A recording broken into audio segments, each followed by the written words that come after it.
Cease fire पर अमल हुआ, उसके बाद था appointment of military observer group, और फिर वो मिलिट्री ऑब्जर्वर ग्रुप की अपॉइंटमेंट हुई जो सीज फायर लाइन के दोनों तरफ इस वक्त भी मौजूद है। इसका मतलब है उनकी प्रेजेंस सीज फायर को अगरचे बाद में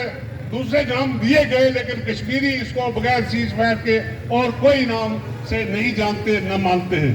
तो लिहाजा इन 4 पॉइंट्स में पहले 2 पॉइंट्स पर अमल हुआ, सीज फायर हुआ, appointment of military observer group of United nation का हुआ, उसके बाद अपॉइंटमेंट ऑफ पॉलिसी एडमिनिस्ट्रेटर होना था, और चौथा पॉइंट जो था वो फिर रायशुमारी थी। दो पर अमल हुआ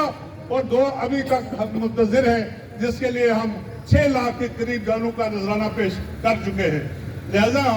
यानी कि एक तो करारदाद पास होती है, किसी के खिलाफ होती है, किसी मुल्क के वो माने या न माने वो इम्प्लीमेंट की जाती है, लेकिन ये जो करारदाद है ये इतनी पावरफुल है कि ये 3 पार्टीज के दरमियान, यूएन, इंडिया और पाकिस्तान के दरमियान एक इंटरनेशनल एग्रीमेंट है। लिहाजा ये तब तक खत्म नहीं हो सकती जब तक रियासत जम्मू और कश्मीर के लोगों को उनका हक खुद इरादियत दिया नहीं जाता। न ये कमजोर हो सकती है, न ये खत्म हो सकती है, ये एक एग्रीमेंट है। इसमें मैं जहाँ तक आपसे अर्ज करूँ, जहाँ तक इस वक्त का ताल्लुक है, यहाँ बात हुई, काजी साहब पिछले 2-3 दिन से हमारे नौजवान साथी हैं, बड़ी मेहनत कर रहे हैं साथियों समेत। मैं ये आज आपको अर्ज करता चलूँ कि मकबूजा रियासत जम्मू व कश्मीर के अंदर मेरा ये पॉइंट अपनी साफी बरादरी के लिए है, मकबूजा रियासत जम्मू व कश्मीर के अंदर किसी मस्जिद के मेंबर पर किसी इमाम को ये कहने की इजाजत नहीं है कि रियासत जम्मू व कश्मीर बदला जाए, और अगर कोई कहेगा तो शाम को उसको पब्लिक सेफ्टी एक्ट या किसी और ड्रैकोनियन लॉज के जरिए गिरफ्तार किया जाता है। हमारी वहाँ की सहाफी बरादरी एक हरफ भी नहीं लिख सकती कि ये जुल्म क्यों हो रहा है, ये इतने लीडर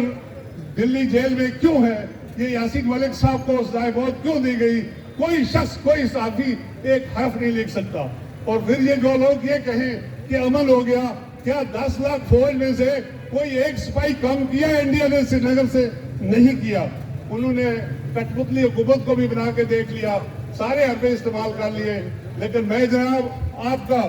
जी साहब आपके जरिए आपका ताल्लुक हर जगह है, मैं हर उस शख्स का शुक्रिया अदा करूंगा मकबूजा कश्मीर की 1.5 करोड़ आवाम की तरफ से और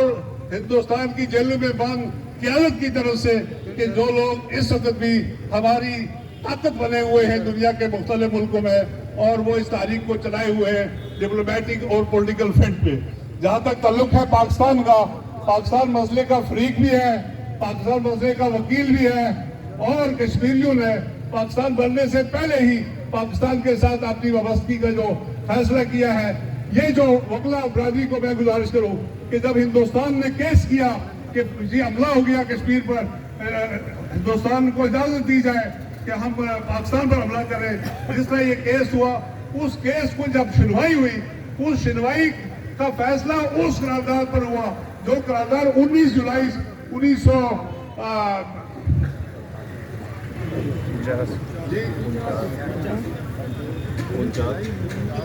ये 19 जुलाई 1947 को श्रीनगर आबी गुजर में ये कामयाब पास हुई थी, और उस वक्त majority elected members of the Kashmir assembly के दस्तखत थे, और उन लोगों ने और जब यूनाइटेड नेशन ने देखा कि महाराजे के वक्त में कश्मीरियों ने फैसला किया है कि हम पाकिस्तान के साथ जाएंगे, वो बुनियाद बनी जिस बुनियाद पर हमें यह हक खुद इरादियत मिला। लिहाजा वो मैं ये कि आपको ये मुबारक हो, उस शख्स को ये मुबारक हो जो उस वक्त यहाँ हमारे पहले सदर थे सरदार इब्राहिम साहब, मुजाहिद अव्वल को मुबारक हो जिन्होंने बंदूक लेके हिंदुस्तानी फौज को रोका और इधर से निकाला आजाद कश्मीर से आपके आबा व अजदाद के साथ मिलकर। तो लिहाजा इस करारदाद के पीछे जो ताकत है वो ताकत कश्मीरियों का 19 जुलाई 1947 वाला फैसला है, जिसको जहाँ शेख अब्दुल्ला की बात नहीं सुनेगी वहाँ किसी की बात नहीं सुनेगी। लेकिन जब हमारे गाजी मिलत ने वो पेश की वो करारदाद जो श्रीनगर में पास हुई थी, तो अक़वाम मुत्तहिदा ने आपके हक के खुद इरादियत को तस्लीम किया। अब आप आगे हिंदुस्तान में चल के कहा कि वहाँ इलेक्शन हो गए, आजाद कश्मीर वहाँ असेंबली के अंदर करारदाद पास हुई कि हम हिंदुस्तान के साथ हैं। शेख अब्दुल्ला ने 75 में भी एक ऐसा ही कुछ ड्रामा किया था, लेकिन फिर ये आप याद रखें कि जब ये शिकायत हुई तो फिर 1957 में 122 resolution number of 1957 which speaks election in any part of the disputed state of Jammu and Kashmir is not substitute of the plebiscite. लिहाजा अगर इलेक्शन यहाँ होते हैं या मकबूजा कश्मीर में होते हैं, ये प्लेबिसाइट का सब्स्टिट्यूट नहीं हो सकते। लिहाजा आज जो आप लोगों ने जम्मू में एक हफ्ते में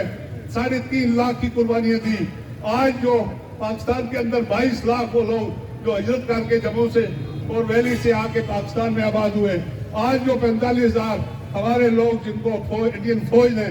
मार के निकाला पार से और इस वक्त कैंपस के अंदर है, और आज हमारी वो आबादी जो दुनिया के हर मुल्क में है, ये सब तारीखी आज़ादी के साथ जुड़ी हुई है, इसमें आज़ाद कश्मीर का हिस्सा है। सीज फायर लाइन के इस पार के लोगों की डीसी साहब बेहतर जानते हैं कि कितनी तकलीफें, कितनी हिंदुस्तानी फायरिंग से हमारे उन लोगों का नीलम वैली में, निग्याल में, तितली नोट में जो नुकसान इधर हुआ, जो नुकसान उधर हुआ। लेकिन एक बात जो हम पूरी दुनिया पर वाज़ेह कर देना चाहते हैं कि कश्मीरी आर हो या पार हो, जब तक रियासत जम्मू और कश्मीर का मसला कश्मीरियों की ख्वाहिशात के मुताबिक हल नहीं होता, हिंदुस्तान के एशिया की तरह कई टुकड़े हो जाएंगे, वो कभी भी तारीखी आज़ादी को कुचल नहीं सकेगा। और अगर वो कुचल सकता तो आज 10 लाख फौज, सबका मुंह बंद, कलम बंद, फिर भी क्यों कश्मीर में अमन नहीं, फिर भी क्यों पूरी दुनिया में कश्मीरी इस वक्त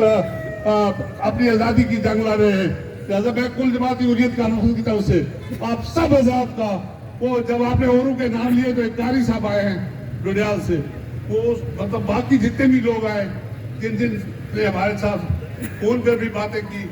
काजी साहब यहाँ आपके दरमियान मौजूद रहे, मैं हर फर्द और शख्स का उन लीडरों की तरफ से, मकबूजा कश्मीर की तरफ से और हुर्रियत कॉन्फ्रेंस की जुमला क़यादत की तरफ से आप सबका शुक्रिया अदा करता हूँ।